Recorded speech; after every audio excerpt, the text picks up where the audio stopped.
Ambassador Deepa Wadhwa as the speaker, and she'll be speaking on the theme of India and Japan growing convergences.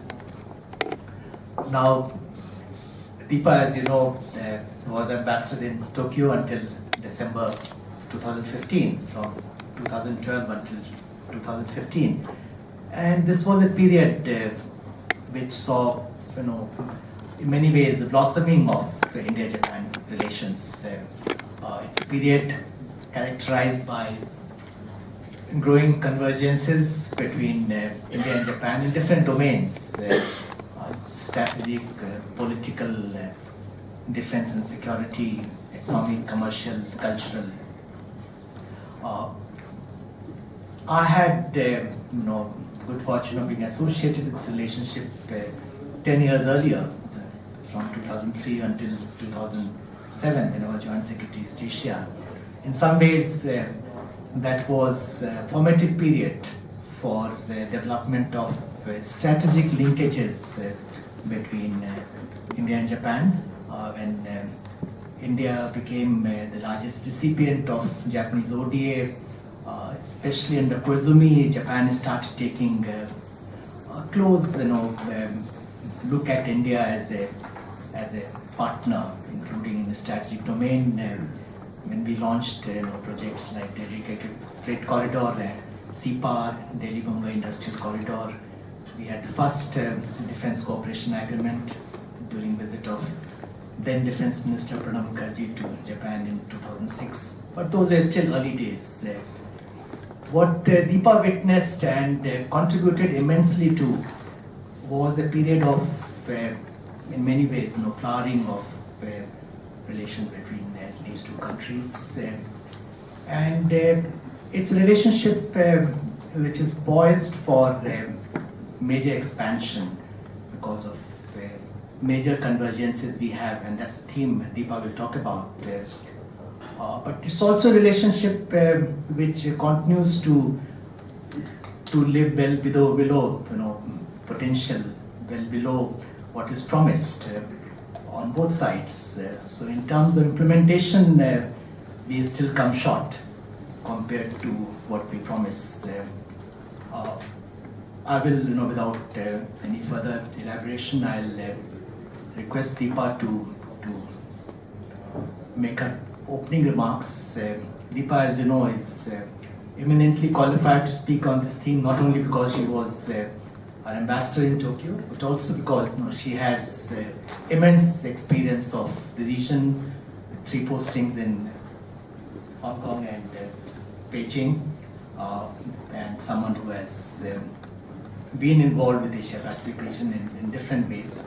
So Deepa, the floor is yours. Thank you, Ashok. And I thank the Institute of Chinese Studies for this opportunity to speak on a subject. I'm afraid the problem with India-Japan relations is that there is no mystique. There is so much written about it. There's a surfeit of information really on this relationship. When you talk about it, I think there's a lot of hyperbolic, statements which come from leaders on both sides. It's talked about as one of the most defining relationships of the century. And so in a way it is. So I'm going to talk about India-Japan growing convergences. It's a very wide subject, and look at the political, economic, and of course the strategic convergence, which I think is an area that most people are interested in. Prime Minister Abe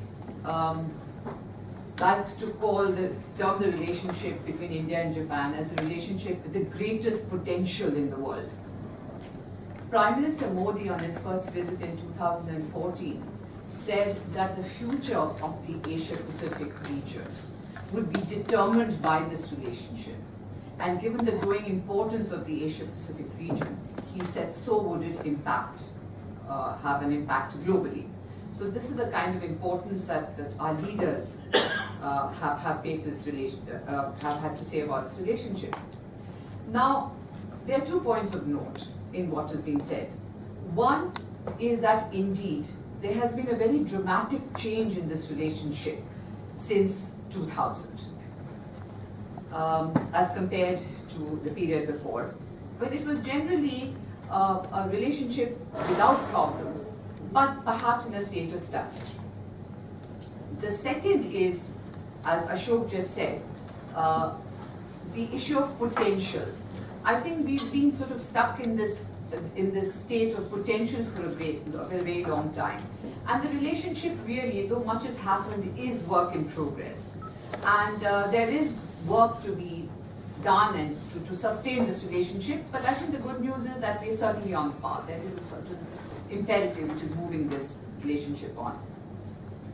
To understand what I mean by dramatic change, I very briefly look at the history of the relations between the two countries.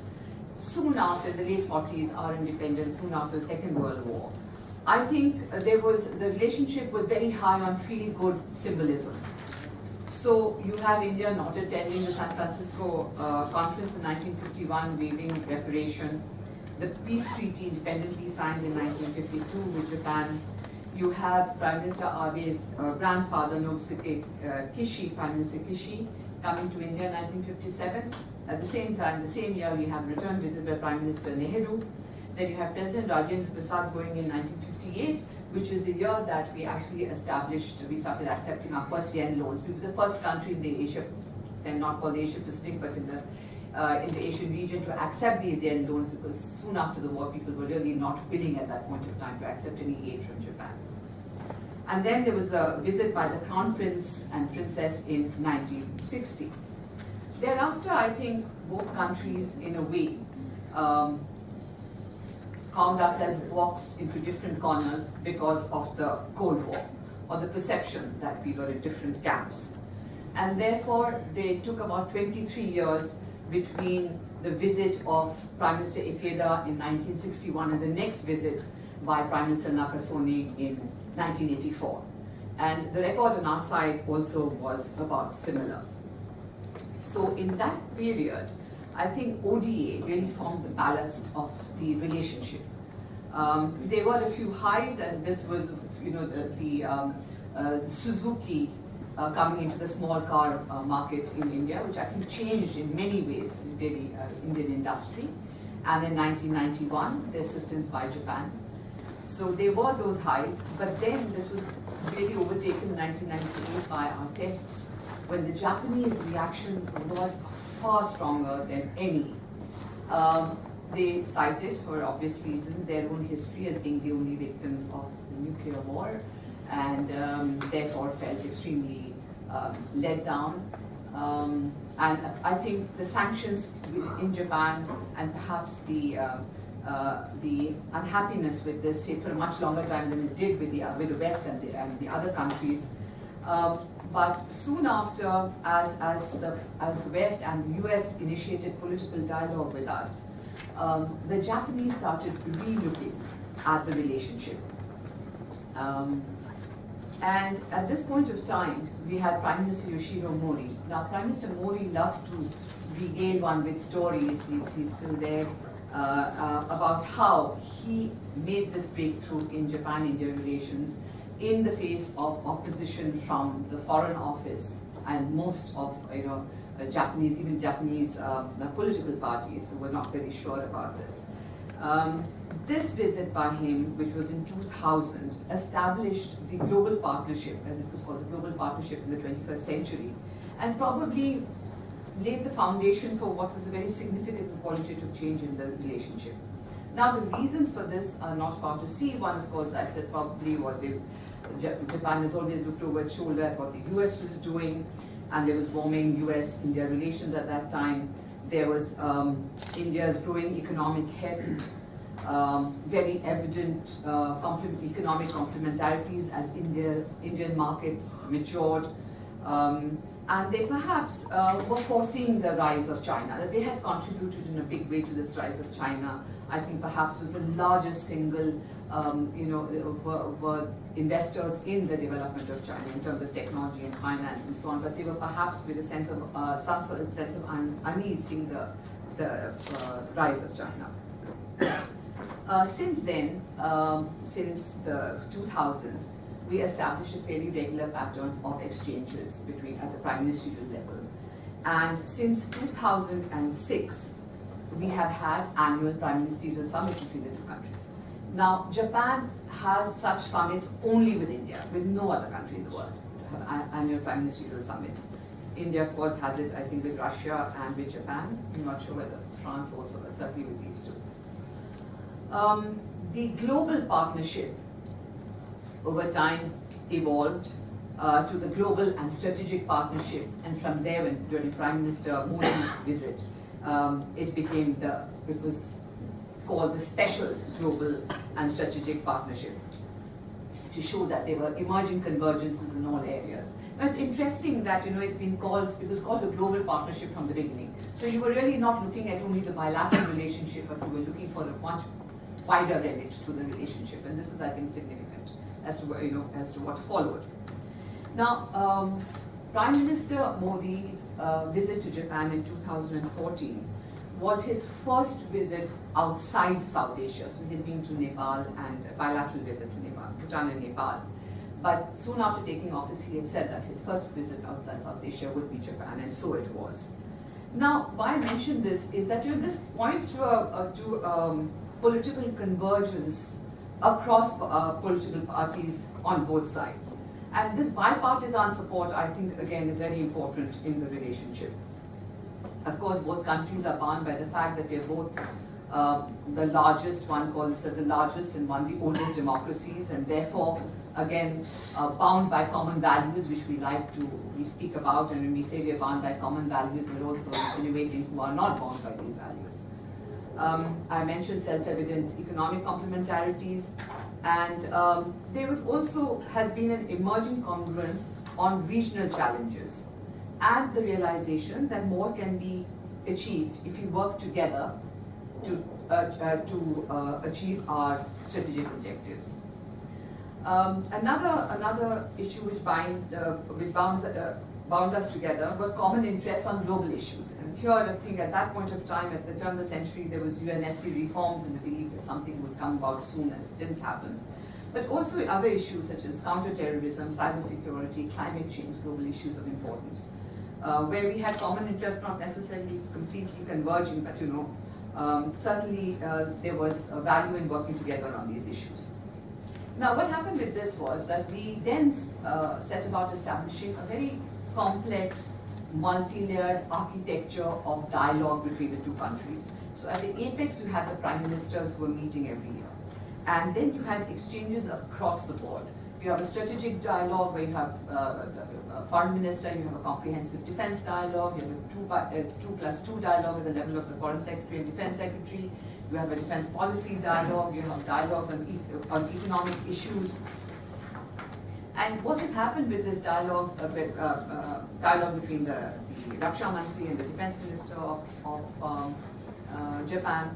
Now, one is to have the architecture of dialogue. The other thing is that the fact of these regular meetings and the prime ministerial summits, I think, forces both sides to think of areas in which to widen and deepen the scope of our dialogue and exchanges between the two countries. There's also fairly robust exchange among parliamentarians, and a recent trend in the last few years, particularly when I was there, was the visits by state chief ministers to Japan. Most of them came, of course, looking for investments and offering things like, special industrial parks to the Japanese. But also to tie up with Japanese prefectures, because this was a model really followed by China also, which ensured that there was a certain impetus to exchanges. And some of them have been more successful than others. For example, Andhra Pradesh, Rajasthan, Tamil Nadu. So this has been really the political, convergence and the political exchanges, where I think there is really nothing much that, there is to critique, except to say that this forms a very, very good basis and gives a platform for, for really growing this relationship between our two countries. I then come to the issue of economic convergence. There is a body in Japan, which people who know Japan would know. It's called the Japan Bank of International Cooperation, JBIC. And JBIC has a kind of survey every year it does among Japanese companies to find out which is their investment destination of preference for a wide range of reasons.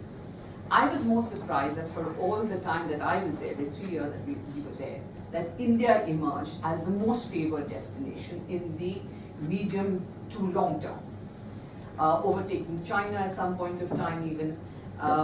But as I said, it's again medium to long term. However, the reality on ground is I think we are really in a very, very early stage of our economic relationship, and there's much to go. And I say that because if you look at investment, I mean, Japan has now become the third largest investor in India. In fact, just the last year, I think it's reached about $25 billion. And what is interesting is that in the last, it used to average about $2 billion per year, with one or two big investments which one would have heard about. But what has happened in the last year is interesting. That's over $4 billion. And you find that this is not one single investment, but there's a sort of a diversification of fields. So what is happening is perhaps that, Japanese companies are really looking at India with more interest than there was before. So you having, more investments and more companies coming in. Companies over a year have, grown from about some 1,200 since when I was there to about 1,300, not really the numbers that we would see. And I don't even want to say these figures, but this compares with about 30,000 in China. 30,000 Japanese companies in China. Trade between the two countries is which has been very disappointing. We have one of the most comprehensive CEPAs with Japan we have with any country. It covers trade, investment, movement of natural persons. It's IPR, an extremely comprehensive agreement. But trade has fallen from a peak of about $18 billion when I was there to about just over $13 billion now. Now, the reasons for that, frankly, one will have to fathom. One says I've been told that this seems to be a general trend, but what I have felt is that we somehow either have to relook at CEPA, or the institutions under CEPA really haven't been functioning optimally, and that was certainly what my observation was when I was there. Now, the primary pull factor for India, which is self-evident, is the size of market. And now there's a move more to talk about India as a kind of manufacturing hub for overseas markets, and this is led by the automotive sector, which is a big success story. RB's economic strategy for economic growth in Japan has been really to export power and infrastructure projects. And I think here we have a very good meeting point between Japan and India, because Japan has finance, technology, India needs to develop industry and infrastructure. And again, in the last few years, there have been several announcements of a slew of special initiatives to catalyze, in a way, one may say, the industrial investment into India and development of infrastructure. So there was during Prime Minister Modi's visit in 2014, there was a pledge of $35 billion, which was the largest ever one had heard, called the Japan-India Investment Promotion Partnership, which was a sum of $35 billion for 5 years to promote investment from private and public sources, which included ODA. In addition, Prime Minister Abe pledged that they would double the number of companies and FDI into India within the same period of 5 years. Now we're almost there. And in 2016, there was yet another pledge made that there would be a 15 million fund set up to support our Make in India initiative. In addition, of course, Ashok spoke about the time that they started these mega infrastructure projects in India, the metro projects, not only in Delhi, but these flagship projects, and they're all over India. So sort of you have them in various parts of India. Most of our metro projects have been done by Japan. But in addition to that, there were these really mega projects, probably that we hadn't conceived of, the scale of which we had not conceived of, such as the Western Dedicated Freight Corridor, which would, which linked Delhi and Mumbai, and would bring down the movement of freight from about 2 weeks to probably a day or two. I mean, that was the sort of the effect that it would have when it happens. and the Delhi-Mumbai Industrial Corridor, which passes through 6 states and envisages 7 new smart cities. The Chennai-Bangalore Industrial Corridor is yet another one of these mega projects. And of course, everybody has heard a lot of this eye-catching Ahmedabad-Mumbai high-speed rail project, all coming with very generous and soft loans from Japan. Another aspect of our relationship, as I just mentioned, has been the Japanese industrial townships which have come up. I think the Japanese were interested in these townships way back in the 90s and didn't meet approval, did not get approval in India, but this has now become really the fashion, and they're coming up. There's this big one in Neemrana, which is about 45 companies, but they are really there across in states like Tamil Nadu, and our states have been competing to give them land and preferential treatment so as to attract Japanese companies. There has also been pledge and support for other flagship programs of the present government, such as Skill India. Now, the reality check really is that all this sounds very good, and every time you have one of these summits, you have again a whole lot of announcements which come. I don't know that we really take stock of really what has happened, take a reality check. I'm sure it's being done somewhere. But the fact is that China continues to be the favored investment destination despite all the geopolitical differences, by far ahead of all other countries. As I mentioned, there are over 30,000 Japanese companies, and they continue to grow. Bilateral trade, there was some nominal drop, I think, in a couple of years ago following Senkaku and the attack on Japanese companies in China, but it still is around $300 billion bilateral trade. Investment had also fallen a couple of years, in fact, fallen quite drastically one year, I think, by about 40% as we were discussing. But it's still in the worst years, it's about 2 or 3 times the amount that we get in India. So last year when we got about 4 billion, I think theirs is hoping around 9 billion. They have a concept now, and this was talked about more after, I think, after the Senkaku's dispute, which was to have a China plus strategy. That is their favored country other than China. They would continue to be investments in China, but which would be the other favored investment destination. And I must say that we lost out to the ASEAN countries.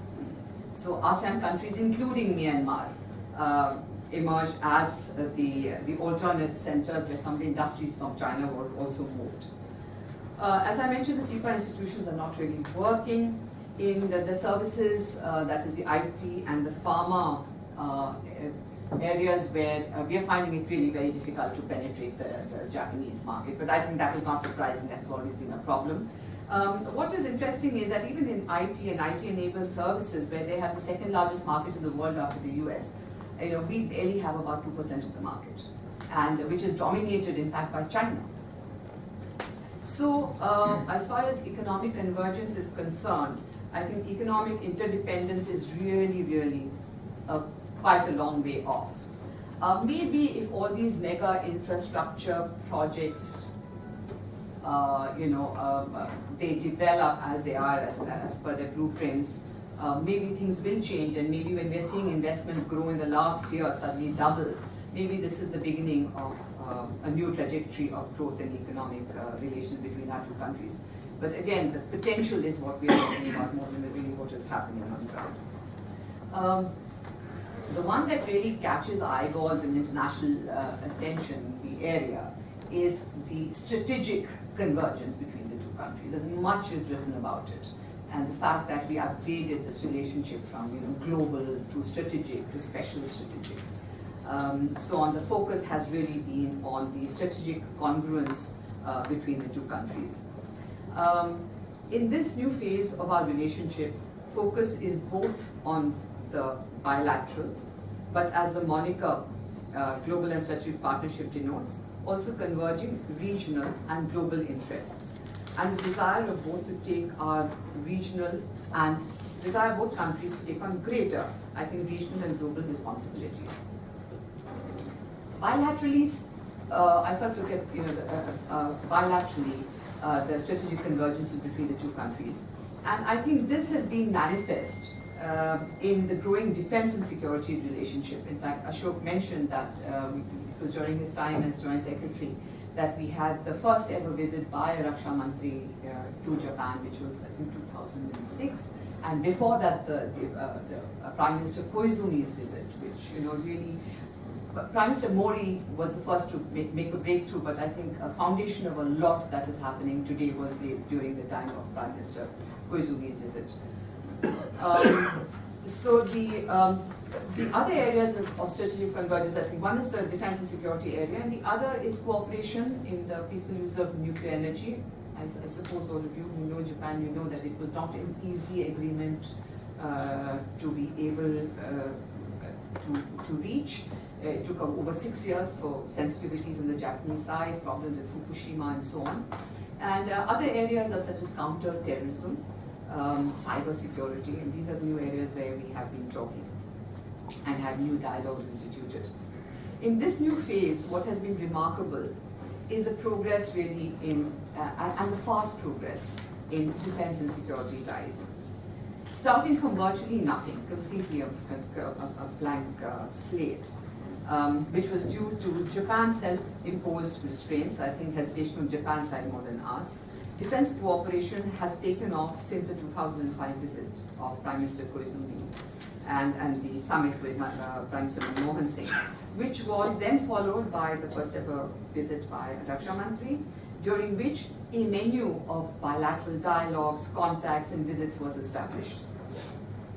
And this was that the contacts between the two would be led at the level of defense ministers themselves. This was followed by an MOU of cooperation on Coast Guards, which continues, and a joint declaration on security cooperation, which was signed during the summit of 2008. Now the point is, you see, you start in 2006, and to see where we have reached in defense and security collaboration shows that the interest, particularly on the Japanese side, the change in the position of Japan in deepening this aspect of our relationship. This joint declaration on security cooperation during the summit of 2008 was incidentally the second such declaration that had been signed by Japan outside the US alliance. The summit of 2009 saw the adoption of an action plan to advance security cooperation, which interestingly went beyond bilateral ties to regional strategic cooperation, mentioning issues, areas such as information exchange and policy coordination on security issues in the Asia-Pacific region. So this is a very important document, though it was called an action plan. And it has kind of been the blueprint for exchanges ever since. Since 2006, besides annual defense minister level talks, there is a cascade of exchanges between ministries of defense and all wings of the military, besides an established schedule of visits. Two developments of note which followed perhaps as logical progression, have been an agreement on the transfer of defense technology and equipment signed in 2016, quite sort of perhaps not even anticipated when we started.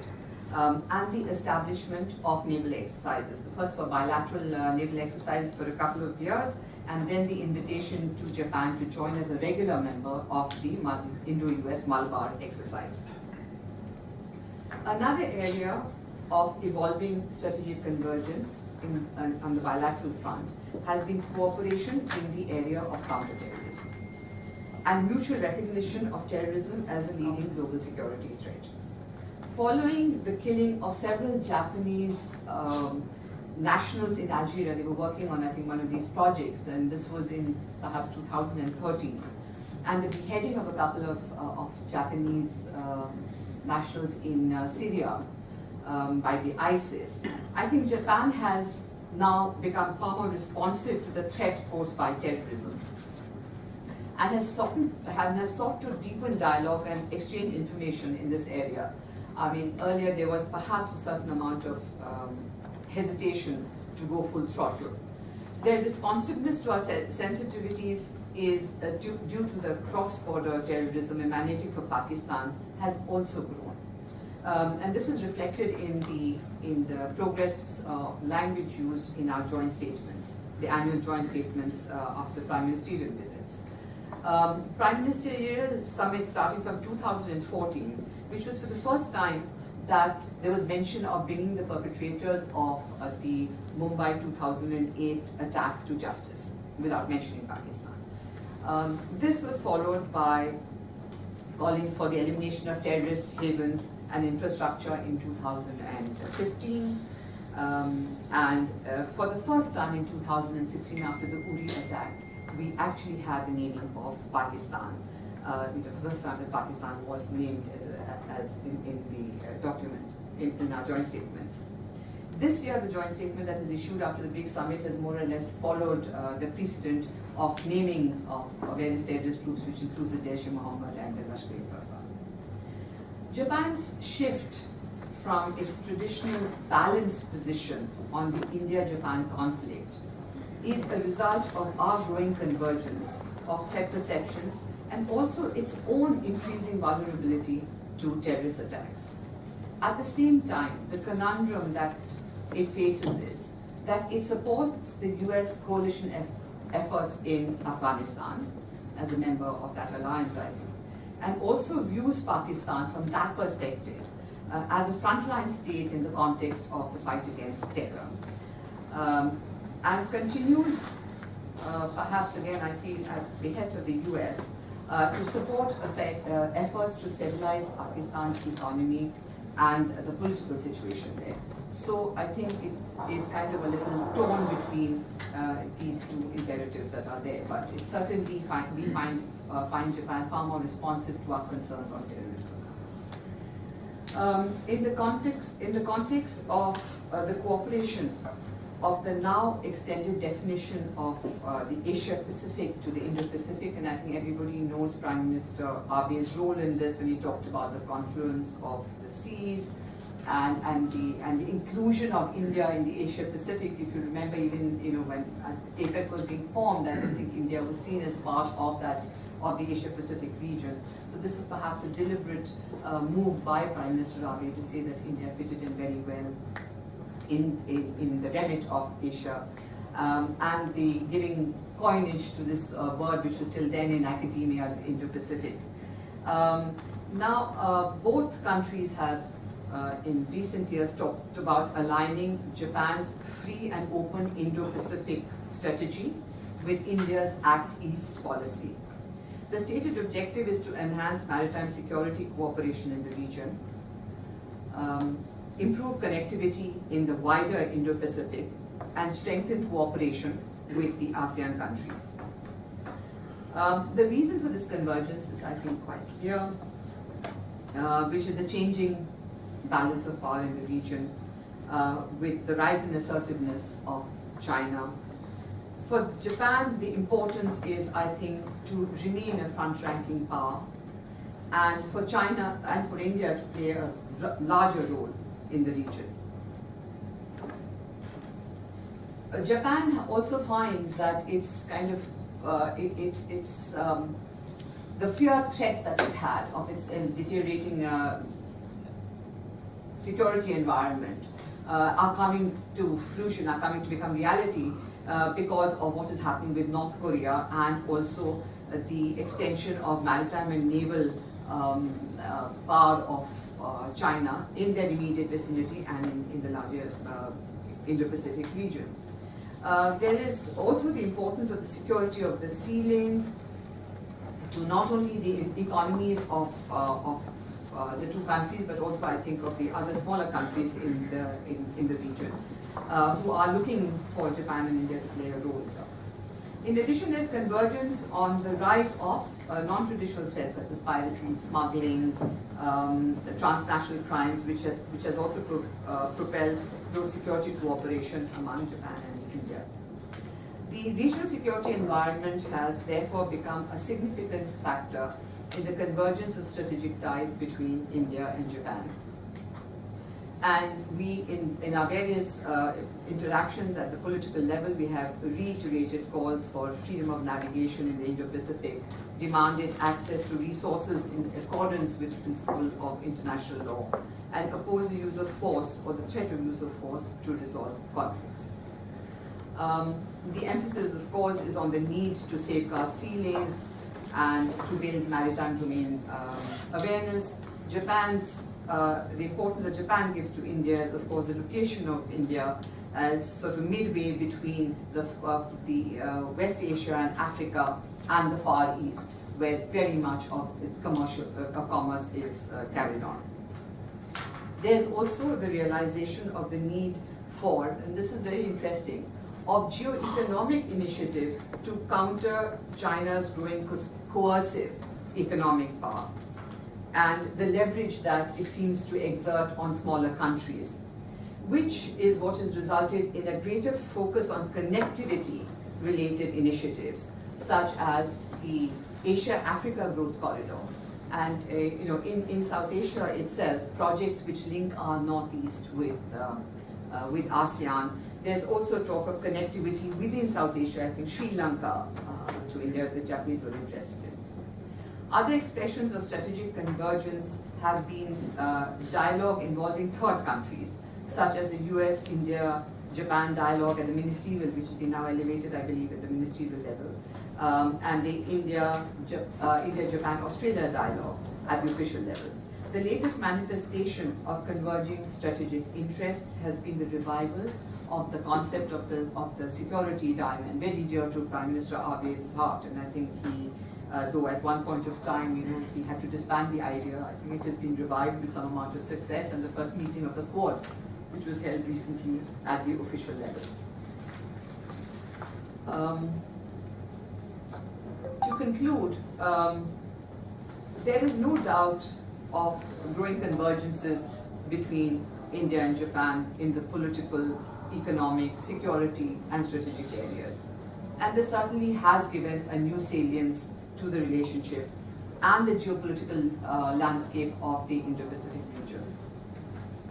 But as I've said to begin with, this is work in progress.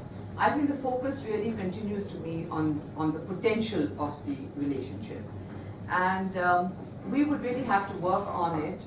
I think you talk about, there is the political will, there is the intent. Perhaps bureaucracies on both sides are moving slower. Perhaps corporates on both sides have reasons because of which they're not able to progress as much as they would want to. But there needs to be work to sustain progress on this relationship. I think the silver lining is that we have two very dynamic leaders, and their interest in deepening this relationship seems to be assuring us that this relationship is on the right path. So these are a few of the comments. It's a very, very vast area to cover. But those that I seem very deliberately to have left out, I hope that you will ask me questions to which I can respond. Thank you, Ashok.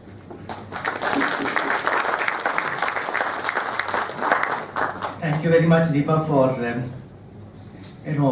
covering with great insight a really wide canvas when it comes to our engagement with Japan, not only in the bilateral domain, but also the two countries working together on various regional, multilateral, global issues. Now you'll agree with me that Deepa has delineated with great clarity the evolution of convergences between India and Japan in different areas, particularly in strategic and economic domains, and at the same time subjected our relationship to a reality check and brought out that how the relationship is still, falls well short of potential, how delivery is much less than what is promised, and how it remains a work in progress. Now the floor is open for discussion, but any comments and questions. What I'll request, if you could identify yourself and keep your questions and your questions, comments as pointed as possible. Mastrana. Thank you very much, Deepa, for very comprehensive set of ideas. I'm sure there will be questions on the bilateral relationship. But I'd like to step outside the bilateral frame and ask you about something that obviously isn't exactly part of the topic, but extremely pertinent. And that is how Japan manages its relationship with China. I find that a fascinating subject because here are two countries which have an exceptionally fraught relationship. Seen from the Chinese perspective, the bundle of issues is extremely vast. And yet, both countries, despite having had periods of great tension, great differences, popular manifestations, have managed to keep that relationship operational, a dialogue functioning all the time, and in effect insulated the economic relationship from political turbulence. Not often noticed is the volume of Chinese investments in Japan, for example. I wonder if you have any thoughts on this. Thank you.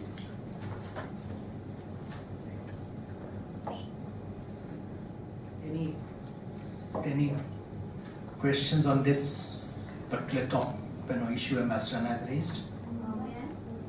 I'm not sure if it's connected to this question, but I'm wondering what is the reason for such intense economic convergence with China, and why so minimal with India in comparative terms? What exactly is there? And you said that with the ASEAN countries, even there, even Myanmar, they had more when there was hope for something new happening.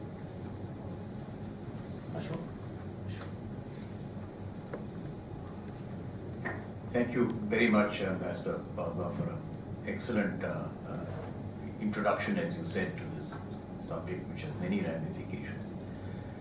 My question, I'm Ravi Bhuthalingam, just to introduce myself, follows on from what Ambassador Rana has opened, and it relates to the Quad, the recently reborn Quad.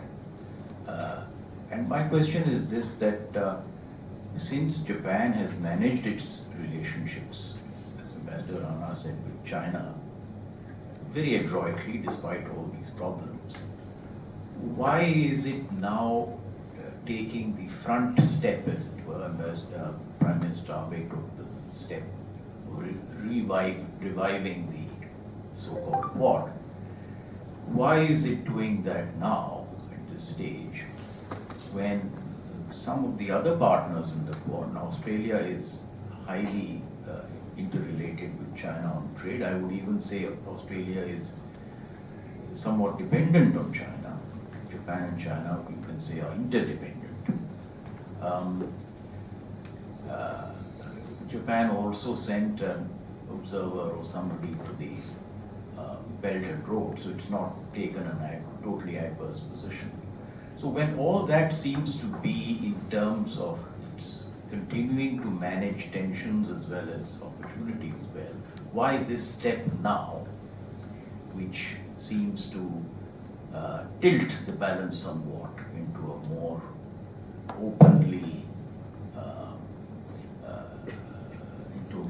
openly identified position as someone who is wanting to contain China, though it's never really said, but that is the underlying purpose. Thank you. So this is exactly what I just said. Similar, can I just put that? Because it's linked. Yeah. Go ahead. Thank you.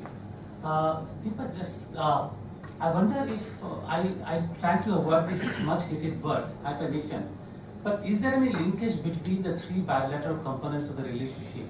That is India-China, China-India, India-China, China-Japan, and Japan-India. Are there any linkages which actually impact on the one for the other?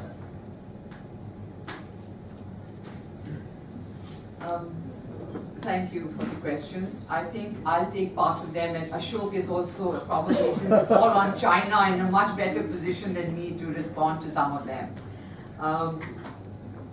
Ambassador Anand, sir, how Japan manages its relationship with China, I think it's a lot of what is now called geoeconomics, really, and this I think replies, is a reply to your question also, and in a way to Mr. Muthalingam. I mean, where you're separating geoeconomics and geopolitics. I think this is what is really happening.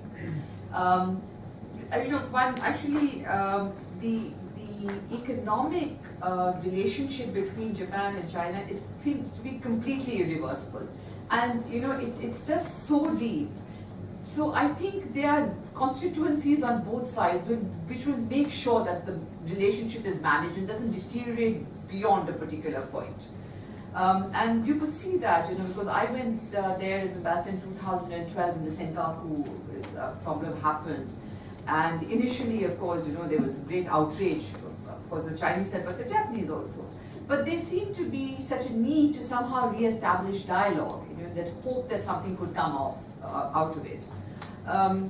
If you really look on the ground, what is happening now is, there are other interlinkages. You have Japan today, the Japan economy, doing the way it is, shrinking market and so on. So a greater reliance on, say, tourism. You have about 25 billion tourists going to Japan, of which 5 billion are Chinese. And after Senkaku, you could really find roads in Akihabara completely deserted. So there is this influence that, the geo-economic influence may it be, or the compulsions that are there, which will sustain this relationship. And the question about the Quad, I think the Quad really, it's always been very close to Prime Minister Abe's heart from the beginning. And I think what happened in the first instance, he never really let go of it. He kept coming back as the democracy diamond, as he called it. And so here, I believe the fact is that you can't come out and say that you're looking, there's a balance of power, you've got to redress this tilting of the balance of power. The only way that you can do it is to get like-minded countries, and of course, with the US having a presence in the Indo-Pacific, you are choosing these 3 other large democracies. But one has to see where this goes, because I think, as you're saying correctly, there's a hesitation on a lot of fronts. There's also an uncertainty, I think, on the part of China, of the US itself. The way it is a party to the Quad. I mean, its relationship with China. So, this provides another platform, I think, and I think it's important not only for the countries involved, but for the region also. But this is why perhaps the Japanese haven't lost sight of it. One is the interest in counterbalancing, and the other thing is to provide an alternative in this region. You see this also in the context of this initiative they have on quality infrastructure. And you have Prime Minister Abe pledging $110 billion in May of 2015, I think it was soon after the BRI and OMOR was announced, of funds through ADB. So there's always been the effort by Japan to say that there is an alternate route to that taken by Japan. Thank you. I hope I've answered. Deepa, may I make a point? My compulsory foreign language, as you very correctly pointed out, has been Japanese. I've had long links with the Japanese people. My connections with Japan are fairly deep in the sense. At various points of time in my 38 years of career, I've been interacting with Japan within Manila and Latvia and part of the world. I don't know the Japanese ambassador here, but I find in the overall context, the observations he has made of the ground reality are simply overwhelming. He says, the fund of goodwill that is available each time he has ventured out of the High Commission or the embassy premises has been tremendous. And he says, building on that goodwill, he's constructing all the ties relating to investment, economic opportunities and all that. But that is not the point I'm trying to make. The point I'm trying to make is more towards China. Given my long relationship with Japan, I would view it today that it would be probably more worthwhile for a country of the size of India to come to. I'll put it this way in terms with China. How that can be done, it is simple. We have got, I'll just take 2 more minutes. I don't know how to put it.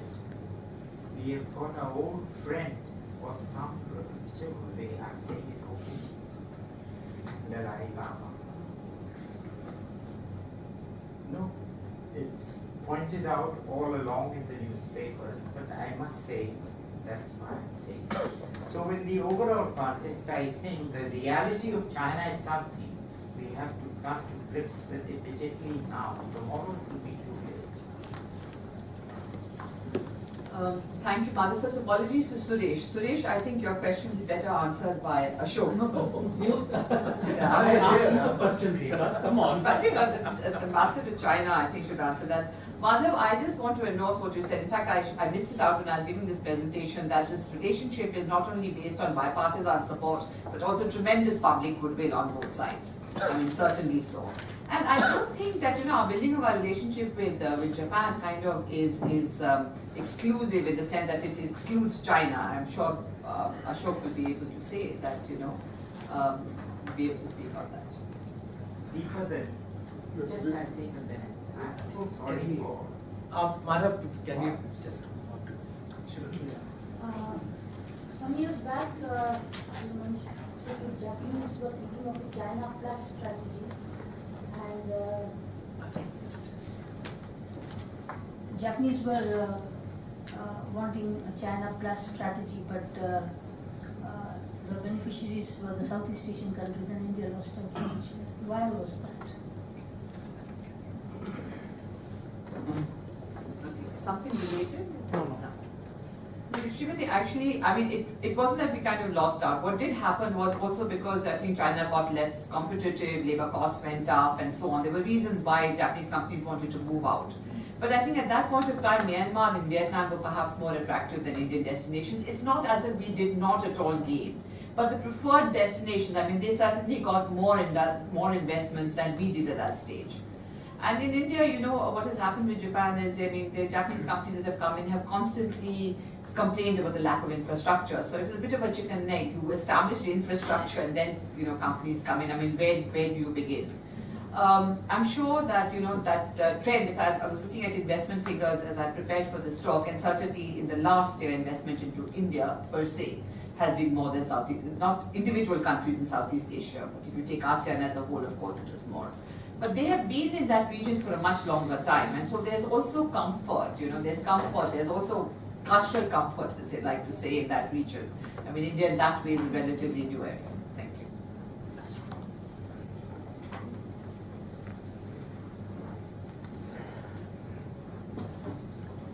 I go back a very long time when we didn't exist on the Japanese radar, accepting culturally Buddhism and so on. And this was, of course, partly because their mentors were in Washington. But they had a relationship with China, even pre-diplomatic relations, which I think we have not recognized. The Japanese always knew what was going on in China. They had a lot of exchanges and so on, official and unofficial. Party level went on all the time, even though there was no diplomatic recognition. And one of the quintessential things was the fisheries agreement, which took them 17 years to negotiate, because they were so meticulous. In fact, it started, I think, before diplomatic relations, and then it sort of worked out. And I mean, all the Senkaku and so on is tied up in this. And the treatise that was written by the Director General of Asian Affairs in my time, I think it was a man called Nagai, on the fisheries agreement, is a sort of textbook for Japanese diplomats. So Japan and China, regardless of whatever the thing was, had knowledge exchanges, so on and so on, whatever their political status may or may not be. And in fact, their first Chinese ambassador who was sent to Japan was somebody who, I think within 2 steps went back as chairman of the NPCC, which is about the 3rd or 4th person rank in China. So I mean, the Chinese also recognized where Japan was at the moment. And they played ball, in a sense, slightly under the horizon. And so it is no surprise that when it was possible, the whole economic thing went up. And I think that there was a lot of collusion. But I think the basic point that you make, which is that the economic well-being of Japanese economy, industry, and so on, in the same way as the Americans and others, is based on the relationship with China. They can't divorce themselves. I mean, it is no China, their GDP goes down, their cost of living goes up. There is a whole lot of pain in that. And the Japanese have been smarter than them. With India, it's been the exact opposite. In my time, we have not had. I mean, there were exchanges between Nehru and some of the prime ministers. Then, when I got there, for 17 years, not even a foreign minister was. Prime ministers, of course, unthinkable. In Japan, India was not important. So what we've achieved since then, I think, is something. But I think also we don't understand the level at which they operate. I mean, again, I don't want to waste your time. But when we tried to do a deal that we were looking for any technology for making watches, we'd been all over. We'd been to Switzerland, we'd been to America, we'd been to France, and finally we landed up in Japan. And then when we went to SECO, which is their largest thing at that time, I don't know what it is, I got a word from Mr. Hattori, who was the owner of SECO, saying that, we smuggle as many watches into India in a month as you would like to make in a year. So how can you do business with it? They were being very polite. But you must understand the scale of what the Japanese operate. We just could not come into that. We just now, I think, and then we also did a lot of, when they had a lot of surplus equipment and so on, when their booms, economic boom, surplus stock, they were willing to supply us, even in my time, equipment and so on, cut price, we take it, we work it for you, we want to do big projects, but we said, no, we don't want you in the Northeast, we don't want you in any strategic thing. At that stage, we were so negative. Whatever we could have done in all of those 70s and 80s and maybe even why only 7 years ago, when we talked about connectivity with Myanmar, the Japanese were more than willing, and our people dragging that this won't happen, that won't happen. People get fed up. So I think that we also must see how we have turned people and how we have to undo ourselves if we are going to become part of the nation. Thank you, sir. I mean, that's so interesting because a completely different, time. That's what I think the difference. I've spoken to other ambassadors who were there in the earlier years, and the fact is now, we have very little time in the embassy there to do any thinking. We are just inundated. I mean, the exchanges between the two countries are just so intense. There's very little time really to do anything substantive other than take care of these delegations. But it's also interesting that the cultural connect between China and Japan, in a way, really much stronger than Japan and India. Buddhism went via China. And even what I found surprising when I was there, that how few Japanese really knew about the India-Japan cultural connection. And this went beyond Buddhism. For example, to Shintoism. The worship of Saraswati as Benzai Ten, of Ganesh temples there. I mean, very little, and though we did have that, I don't think we really explored that or exploited anyway that culture. There is between Mo and Kathakali, there is a relative record, hundreds of years back, that we have not, we are very insular about the culture. we know everything and other people know nothing. Yeah. So I think the change which is interesting is that the states coming in and the states tying up with prefectures. This is, and in fact this is a model which I found that they followed very well with the provinces of China. And that seems to have given a dynamic, but irrespective of what the center, Vietnam center has reacted, there's a lot happening at that level. And the Japanese are very sincere. If they sign an agreement, then they will make sure that there are annual visits and then something happens. So, they are really in that way pushing the relationship on the economic side with our states. And I think that is also a very good trend. Thank you.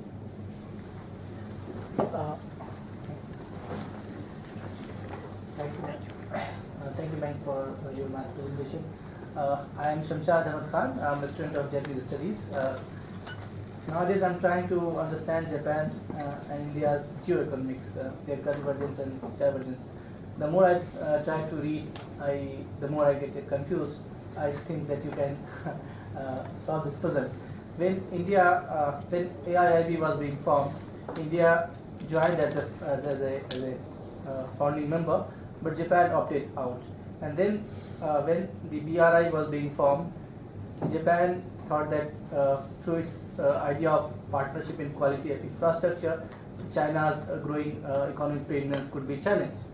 But very recently what we see, when BRI has been formed or BRI is in progress, Japan has joined it. Now, but India is still very reluctant because of CP issue. So how do you see this shift in Japanese thinking? Is it that Japan has accepted China's growing preeminence or something beyond that? Thank you, Shamshad. I believe you know Japan perhaps better than me. That's what I've heard. No, but I think yes, AIIB, I think with the Japanese study, because I was there at that time, I don't think that they thought everybody would come on board. And that was a bit of a surprise to them. They kept asking us, are you going to join? And so they held back too far. But it's interesting on the BRI, I think they felt that it was better to be within and know what was happening than to be without. The other thing that they have done, interestingly, they put this fund in the ADB. But I understand that there are now collaborations between the ADB and the AIIB on projects, particularly setting standards. Initially you felt that the Chinese perhaps would not conform to international standards, but that is happening. So I think that what we're talking about is really pragmatism on part of both the countries, that willing to work together. It's actually an interesting dynamic. Thank you, sir. My question, ma'am, is on geoeconomics. My name is Bharat Joshi, and so, ma'am, what sort of potential do you think our joint projects have in third countries, namely ASEAN, Sri Lanka, and Africa? And what could be the role of the private sector in all of this? Thank you. That's really an interesting question. Because I think this is what is happening now, that we are looking, one of the things where we're looking at projects in third countries is Chabahar. Let us see where that goes. That's extremely interesting, strategic importance and economic importance. I found that the Japanese are particularly interested in what, we were doing in Africa. And the reason for that was that, we had been there earlier, we had, in a way, because of our diaspora, much larger footprint there, and they were very keen to work with us. And one of the examples that they gave me was of how they were working with Brazil in Mozambique, where, the funding was JICA, but it would be Brazilians who were implementing the projects. And again, I'm afraid that, there was reluctance on our side to really at that point of even explore this possibility. But I think this new Asia-Africa growth corridor is certainly a beginning here. And, I've sort of looked at that vision document, and it's kind of perhaps a vision document and therefore more abstract than practical. But from what one sees, that growth corridor, if it has to happen, will have to be really led by industry. And a lot of the industry in India, at least some of them, will already have a presence. Look at the Tata, there's a lot of companies who are already there. And I think they should take the lead in seeing what we can do and what are the benefits of working. Because what happens with government-related development projects is that working with somebody else kind of dilutes the kind of political returns that you get on it. So there's been some amount of reluctance on our side because of that. But to support our corporates, make finances accessible as the Chinese do to their companies, I think these are certain things that we would like to hear back from our, from corporate India as to what we do. Ma'am, I'm Colonel Verma from the IDSA. My question is regarding as to how Japan looks at India strategically, in the sense that how does it or what role does it think India should play in the security dynamics of East Asia as such? Does it only look for diplomatic support towards India, or is it something else in the long run? Because that's what is coming out as far as the events that have taken place till now. And a small question is regarding, is there any convergence in the peacekeeping aspects of India and Japan? And are there any concrete measures that can be taken between the two countries? Thank you, Colonel Verma. I'll reply to the second one first, because I think we do have a dialogue on peacekeeping between the two countries. And I think Japan itself, because of its change in security policy, is really looking at what really their peacekeeping forces can do. There were some problems before because of their own, the limited framework within which they functioned as versus us. But how Japan looks at India, I mentioned that when I was talking, of course, the fact that we are a large preeminent economy power in the region. They have stretched the remit of Asia Pacific really to say now it's from Africa all the way to East Asia. We have a centrality of position. We have one of the largest navies in the world, and therefore a role to play in the maintenance of security of the sea lanes. And that they would very much like to be part of this. So there is a talk of exchange of maritime domain awareness between our countries. So Japan certainly sees, as when you're talking about the counterbalance, the sort of countervailing or the balance, the regional balance being tilted because of China, what would re-tilt it? Certainly is not Japan by itself, but Japan wants to continue to be an important power in the region. And so I think, really joining forces with us, and therefore the insistence on being part of Malabar. They were not really happy with just the kind of bilateral exercises that we had. It was very important for them that they should be part of Malabar, and I know that we have Mr. Aluwale, and he would remember that every round of talks, this was on top of the table, to include them in the Malabar exercise, which they finally got. I really came only to learn because I have to give a lecture at some point. But there's one point I want to raise, because I think Deepa mentioned vision documents. And of course there's this perception that we never translate them into reality. Now I have a suspicion that we strategically think vision documents are good things. So as a drafting exercise, people are told, take vision document banao. But nobody is ever told, and please tell me why this is not going to work when it comes to practical implementation. I think Deepa mentioned the CEPA, for example. And you said, we've got agreement on things like IPR. Japan has a completely different view of IPR. And yet we've got a CEPA that pretends that we've come, so I think basically too much of our diplomatic activity, and I don't mean foreign service, finance ministry equally so, is concentrated on drafting away the solution. And my guess is that in Japan and China, they want to know what you're going to do, and then you build a vision around it. We delink these completely. That visions are visions, practical stuff is mundane nonsense which somebody else will do. And I think half the disappointment, at least from my sort of limited exposure to this intersection between economics and the foreign policy side, is that we never have someone within our own government sort of saying, yeah, this vision document is fine, but what are the poison pills in it? Then we can decide whether to remove them or not. The vast majority of people are not even aware that we've drafted away this problem, but it's going to be there, and it's going to actually prevent. Look at the whole TPP thing. Japan, for example, is gung-ho for TPP. Trump has walked out of it, but they want to implement it. Our entire commerce ministry is totally opposed to TPP. At some point, somebody should get up and say, look, these are the irreconcilable differences, and this is what we can do. Obviously, in the new security situation, most of Japan's change of mood is a logical consequence of the retreat of the United States, whether that's permanent or not, but certainly at the moment that's what it looks like.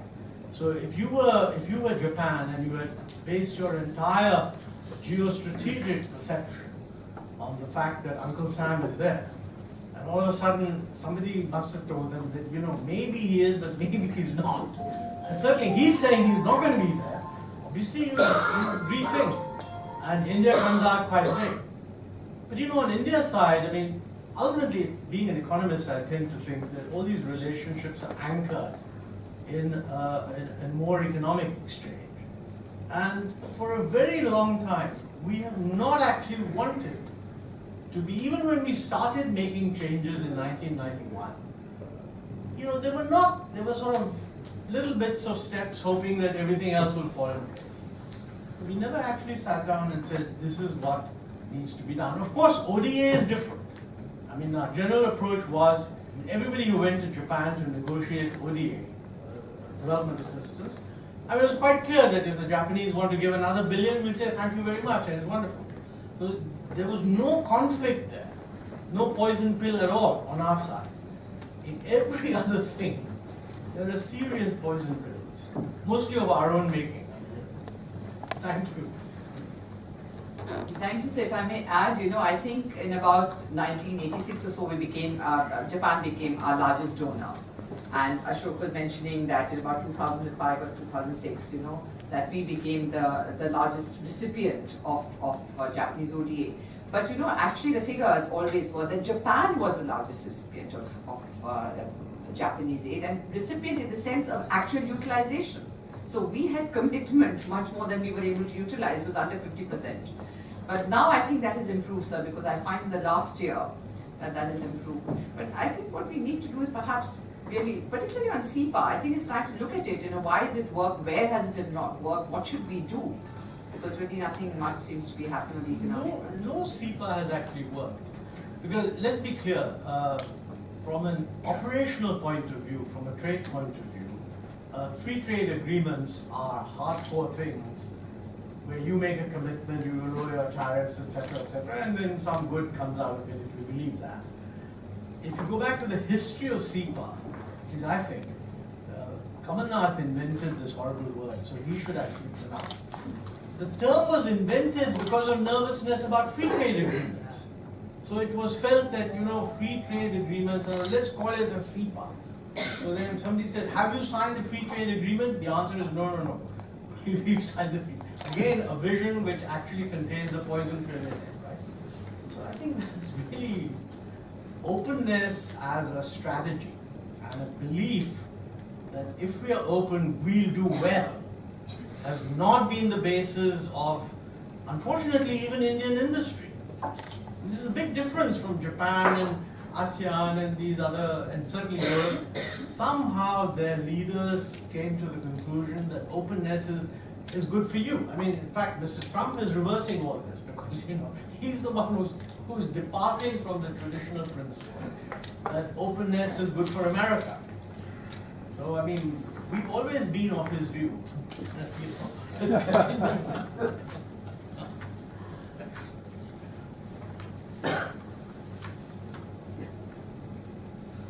Good evening, ma'am. Thank you. My name is Adarsh. I'm from the Pondicherry Civil Service.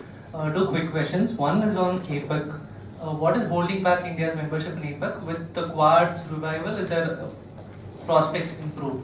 And the second question is on rare earth materials cooperation between India and Japan. Is supply from China stabilized, and is that why it is not moving forward, or is it moving forward? Thank you.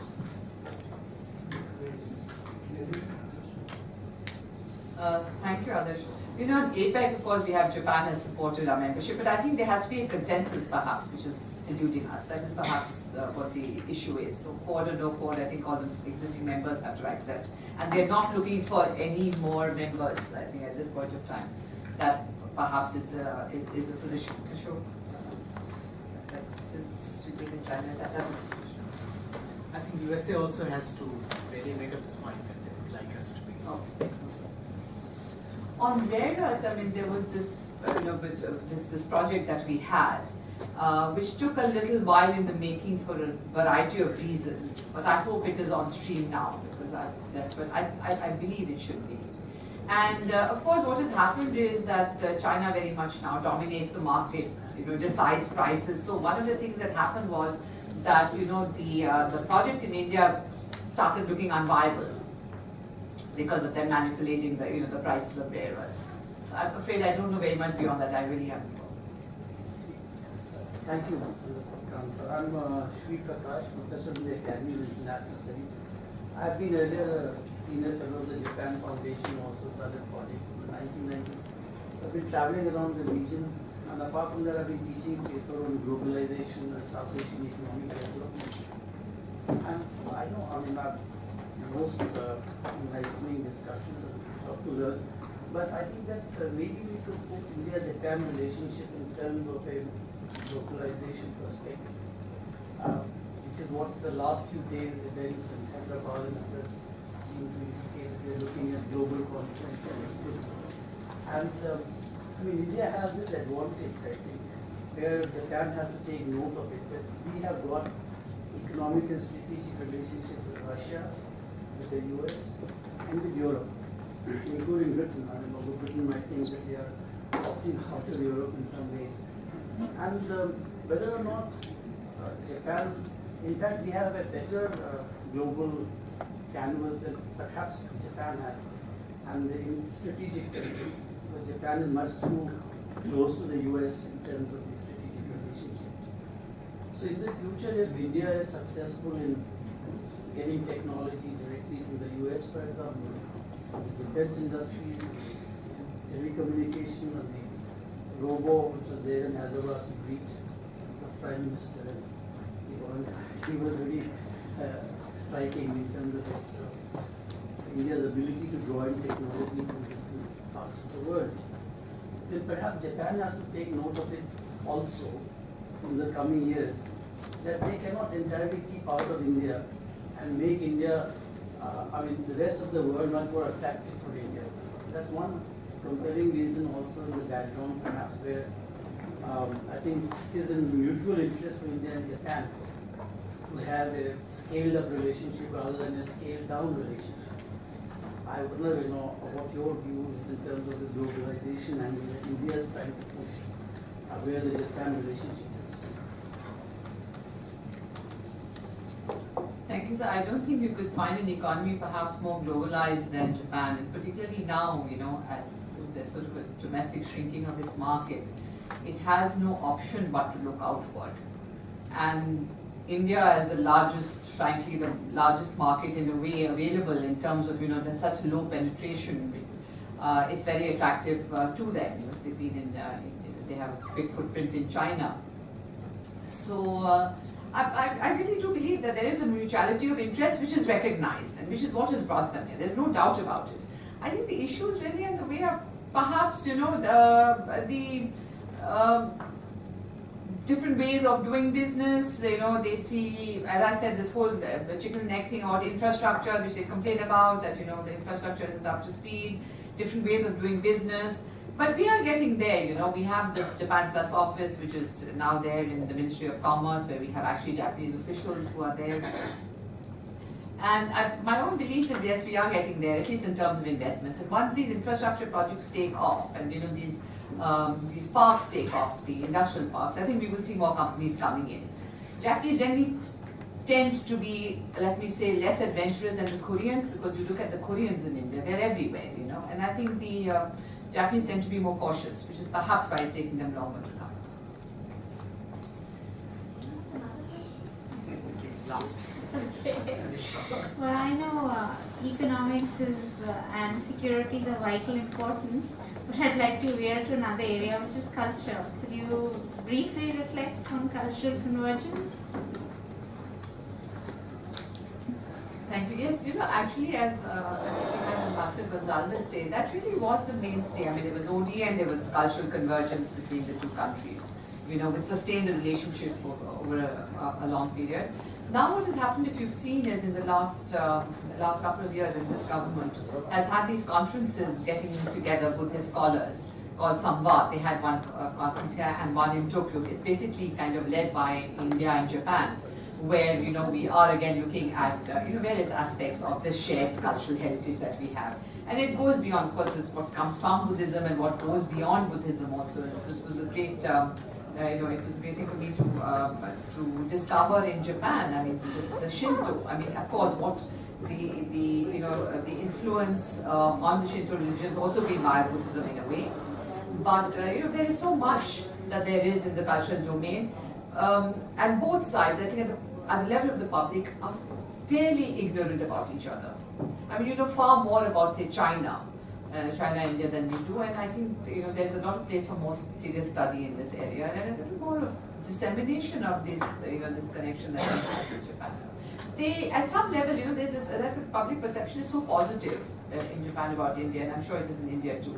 And that perhaps is because at a fundamental level they realize Buddhism comes from there. There is this, this is the mother country and so on.